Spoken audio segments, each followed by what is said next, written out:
Hi எல்லோருக்கும் வணக்கம். Bigg Boss season 8 Tamil. So இந்த வீடியோவில் நம்ம ஓட்டிங் அனாலிசிஸ் பற்றி பார்க்க போகிறோம். ஸோ ஓட்டிங்கில் வந்து பார்த்தீங்கன்னா யார் யாரெல்லாம் வந்து முன்னேற்றம் அடைஞ்சிருக்கா, யார் யாரெல்லாம் பின்னடைவை சந்திச்சிருக்கா அப்படிங்கிறத பற்றி தான் இந்த வீடியோ டிஸ்கஸ் பண்ண போகிறோம். ஸோ வீடியோக்குள்ள போகிறதுக்கு முன்னாடி சேனல் புதுசாக இருந்தீங்கன்னா கண்டிப்பாக சப்ஸ்கிரைப் பண்ணிக்கோங்க, வீடியோ மறக்காமல் லைக் பண்ணிக்கோங்க. இப்போ நம்ம வீடியோக்குள்ளே போகலாம். ஸோ இந்த வாரம் வந்து பார்த்தீங்கன்னா ஒரு மிட் வீக் எவிக்ஷன் இருக்குது அப்படின்ற ஒரு ரூமர் வந்து ரொம்ப ஸ்ட்ராங்காகவே போயிட்டு இருக்கு. ஸோ அந்த மாதிரி வந்து பார்த்தீங்கன்னா எதுவுமே இல்லை. ஏன்னா ட்விட்டரில் வந்து பயங்கர ட்ரெண்டிங்காக இருக்குது. இந்த வாரம் வந்து போகிறாங்க, அன்ஷிதா கடைசியில் இருக்காங்க, அவங்க தான் போகிறாங்களா ப்ரோ, அன்ஷிதா தான் மிட் வீக் எவிக்ஷனா, ஐயோ அப்படின்ற மாதிரி பதறிட்டு இருந்தாங்க. ஏங்க இருங்கங்க, இப்போ தான் சம்மந்தி ப்ரிப்பேர் பண்ணிவிட்டு அவங்க வீட்டில் வந்து பார்த்தீங்கன்னா எல்லாம் கிளம்பியிருக்காங்க, அதுக்குள்ளேயே மிட் வீக் எவிக்ஷனா, அதுக்கெல்லாம் வந்து பாசிபிலிட்டி அப்படிங்கிறது கண்டிப்பாக வந்து கிடையாது அப்படிங்கிறது நான் சொல்லிக்கிறேன். ஏன்னா அன்ஷிதா வந்து இப்போதைக்கு லாஸ்ட்டான ஓட்டிங்லாம் இருக்காங்க, ரொம்ப கம்மியாக தான் இருக்காங்க. பட் இருந்தாலும் இந்த வாரமே மிட் வீக் எவிக்ஷன் கிடையாது, அது வந்து ஃபினாலே வீக்கில் தான் வரும். ஸோ ஃபினாலே வீக் முந்தின ஒரு வீக், அதாவது 14வது வாரத்தில் வந்து பார்த்தீங்கன்னா வரும். பெட்டி எடுத்துகிட்டு போகும்போது வந்து மேபி பண்ணுவாங்க. இந்த விஜயவர்மா பண்ணாங்கல்ல, அந்த மாதிரி விஜயவர்மா பண்ணார் தெரியுமா போன சீசனில், அந்த மாதிரி வந்து பண்ணுறதுக்கான வாய்ப்புகள் இருக்குது அப்படிங்கிறத நான் இங்கே சொல்லிக்கிறேன். ஓகேங்களா? அதனால் மிட் வீக் எவிக்ஷன் வந்து 14வது வாரத்துக்கு முன்னாடி யாராவது சொன்னாலும் நம்பாதீங்க, அந்த மாதிரி இருக்காது. பட் இந்த வாரம் டபுள் எவிக்ஷன் இருக்கும் கண்டிப்பாக. ஏன்னா 10 பேர் தான் டிக்கெட் டு ஃபினாலே உள்ளே போக முடியும். அப்படி 10 பேர் நீங்கள் உள்ளே போனாலும் போனட்டும் அப்படி தான் ஆடினாங்க, 10 பேர் தான் ஆடினாங்க. அது 2 பேர் வந்து ஆட விடலை, சரிங்களா? 2 பேரை வந்து தூக்கிட்டாங்க கடைசி நேரத்தில். அர்ச்சனாவையும் விஜயவர்மாவும் யாரும் உங்கள் டிக்கெட் டு ஃபினாலே விளையாடக்கூடாது அப்படின்ற மாதிரி ஒரு டாஸ்க் வச்சு முடிச்சிட்டாங்க.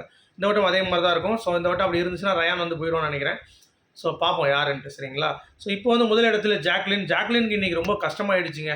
ஏன்னா அவங்க வந்து சாரீலாம் கட்டிட்டு கிறிஸ்மஸ்ஸு சரி வந்து பார்க்க வருவாங்கன்னு சொல்லிட்டு எதிர்பார்த்துட்டு இருந்தாங்க. ஆனால் வந்து அவங்களுக்கு ஏமாற்றம் தான். ரொம்ப உடஞ்சி அழுதுனாங்க, பார்க்குறதுக்கே பாவமாக இருந்தது.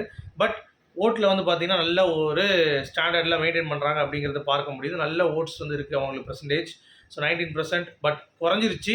இருந்தாலும் அவங்களுக்கான அந்த ஓட்டு with support of Muthu fans, மஞ்சரிக்கும் சரி நம்ம ஜாக்லினுக்கும் சரி ஓட்டு வந்து பண்ணிகிட்டு இருக்காங்க அப்படிங்கிறது பார்க்க முடியுது. மஞ்சரிக்கும் வந்து 66,000 வாக்குகள், இவங்களுக்கு 72,000 வாக்குகள். ராணோ பின்னாடி துரத்திட்டே இருக்காரு, 57,000 வாக்குகள். விஷாலும் பின்னாடி துரத்திட்டே வராப்பில் 49,000 வாக்குகள். ஸோ டிஃப்ரென்ஸ் வந்து பார்த்தீங்கன்னா இவங்க 4 பேர் தான் சேஃப் இப்போதைக்கு சொல்ல முடியும். பவித்ரா கூட சேஃப் தான், 48,000 வாக்குகள். இப்போ யாருக்கு 2 பேர் டேஞ்சர்னா ஜெஃப்ரியும் அன்ஷிதாவும் டபுள் எவிக்ஷன் இருந்தால். ஸோ கண்டிப்பாக அவங்க வெளியேறுவதற்கான வாய்ப்புகள் இருக்குது. ஸோ ஜெஃப்ரி பொறுத்த வரைக்கும் திடீர்னு வந்து பார்த்தீங்கன்னா கிரிட்டுன்னு ஓட்டு ஏற ஆரம்பிச்சிச்சு. யாரா அப்படின்னு சொல்லி பார்த்தோம்னா அவனுக்குன்னு ஒரு ஃபேன்ஸ் இருப்பாங்க, அவங்க தான் போடுறாங்க. ஏன்னா சௌந்தர்யா ஃபேன்ஸு கண்டிப்பாக போடுறதுக்கான வாய்ப்பு இல்லை, அவங்க விசாலுக்கு போட்டுட்ருக்காங்க. இல்லை விஸ்ராலுக்கும் ஜெஃப்ரிக்கும் பிரித்து போடுறாங்களா அப்படிங்கிறது தெரியல. ஏன்னா சவுண்டுக்கு கொஞ்சம் நிறையா ஃபேன்ஸ் இருக்காங்கல்ல. ஸோ அவங்களோட இது முத்து ஃபேன்ஸ் வந்து ஜாக்லினுக்கும் மஞ்சரிக்கும் போடுறாங்க, முடிஞ்சு போச்சு. ராணுவ வந்து தனியாக அவங்க இது போட்டுட்ருக்காங்க. அன்ஷிதாக்கும் வந்து பார்த்தீங்கன்னா லைட்டாக போட்டுட்ருக்காங்க. ஸோ இப்படி இருந்தும் இவங்க எல்லாருமே பவித்ராவை தூக்கிடலாம் அப்படின்ற ஒரு பிளானில் வந்து பார்த்தீங்கன்னா ஒர்க் பண்ணிகிட்டு இருக்காங்கன்னு நினைக்கிறேன். ஆனால் பவித்ரா ஒன்று மாட்டினாலும் விஷால் மாட்ட முடியாது. ஸோ விஷாலை தூக்க முடியாது. பவித்ரா குறைச்சாலும் ஜெஃப்ரியில் அன்ஷிதா யாராவது ஒருத்தவங்க போயிட்டு தான் ஆகணும். அதுக்கு நீங்கள் வந்து ஜெஃப்ரி அன்ஷிதா மொத்தமாக அனுப்பிடலாம். அப்படி அனுப்புனா அடுத்த வாரத்துக்கு வந்து பார்த்தீங்கன்னா விஷால் வந்து கிளம்பிடும், நிறைய கட்டிடுவான் அப்படிங்கிறது பார்க்க முடியுது. ஸோ இதுதான் இப்போதைக்கு கள நிலவரம்.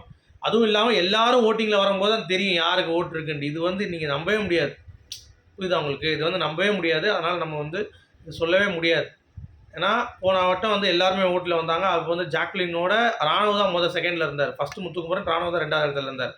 அப்படிங்கிறப்ப இது நம்ம வந்து நம்புறதுக்கு ஒரு இது இல்லை. ஏன்னா எல்லாம் பெரிய பெரிய கண்டஸ்டன்ஸோடைய இருந்து இருக்க ஸ்ட்ராங்காக இருக்கக்கூடிய முத்து அண்ட் ஜாக்கோடைய சப்போர்ட்டர்ஸ் தான் ஓட் பண்ணிட்டு இருக்காங்க அப்படின்னு பார்க்க முடியாது.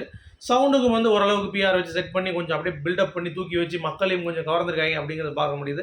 அந்த மக்களும் வந்து ஓட்டு போட்டுருக்காங்க அப்படிங்கிறது தான். ஸோ இந்த வாரம் 2 எவிக்ஷன், அந்த 2 ஜெஃப்ரி அண்ட் அன்ஷிதா அப்படிங்கிறது தான் என்னுடைய பாயிண்ட் ஆஃப் வியூ, சரியா? ஸோ இப்படி தான் இருக்கணும். இதுதான் கரெக்டான ஒரு ஃபேரான டிசிஷன் பை பிக் பாஸ் டீமாக இருக்கும். மிச்சம் எல்லாமே வந்து அடுத்த டிக்கெட் டு ஃபினாலே ஆடிட்டு அதுக்கடுத்த வாரம் எப்படி போகுது, என்ன ப்ராசஸில் போகுதுங்கிறத நம்ம பொறுத்திருந்து பார்க்கலாம். சரி, உங்களுடைய கருத்துக்கள் சொல்லுங்கள்.